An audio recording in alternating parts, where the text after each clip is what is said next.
Let's start with a brief summary. This article, written by Paul Graham in 2011, offers a potential solution to the patent issue. Graham suggests that instead of waiting for government intervention, technology companies should make a commitment he calls the patent pledge. This pledge states that they will not use software patents against companies with fewer than 25 employees. Graham's proposal aims to prevent the misuse of patents, which are often used to pressure small and innovative companies. This could help prevent companies from competing through litigation instead of developing innovative products. Before we dive in, I want to share a quick note about how this podcast is created. As you've probably noticed, this podcast isn't voiced by a human, but by artificial intelligence. I'm obligated to inform you of this beforehand due to the rules of AI services. This podcast is made possible by our sponsor, Wope.com, an AI startup that combines content marketing with artificial intelligence to significantly boost traffic and revenue of your startups. For all the latest content, be sure to follow me at x.com/sigitkoner. Now let's turn our attention back to the essay. It's hashtag a unique solution to patent issues, the concept of patent pledge. Original title, The Patent Pledge. Date, August 2011.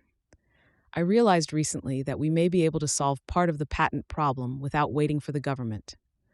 I've never been 100% sure whether patents help or hinder technological progress. When I was a kid, I thought they helped. I thought they protected inventors from having their ideas stolen by big companies. Maybe that was truer in the past, when more things were physical. But regardless of whether patents are in general a good thing, there do seem to be bad ways of using them.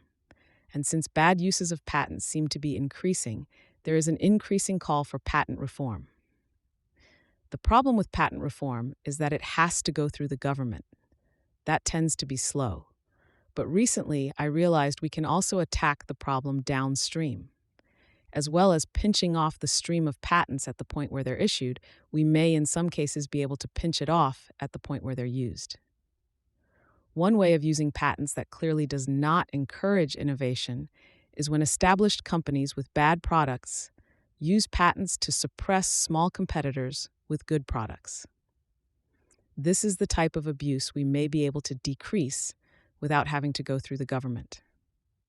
The way to do it is to get the companies that are above pulling this sort of trick to pledge publicly not to. Then the ones that won't make such a pledge will be very conspicuous. Potential employees won't want to work for them. And investors, too, will be able to see that they're the sort of company that competes by litigation rather than by making good products. Here's the pledge. No first use of software patents against companies with less than 25 people. I've deliberately traded precision for brevity. The patent pledge is not legally binding. It's like Google's "don't be evil." They don't define what evil is, but by publicly saying that, they're saying they're willing to be held to a standard that, say, Altria is not. And though constraining, "don't be evil" has been good for Google. Technology companies win by attracting the most productive people, and the most productive people are attracted to employers who hold themselves to a higher standard than the law requires. The patent pledge is in effect a narrower but open source "don't be evil." I encourage every technology company to adopt it.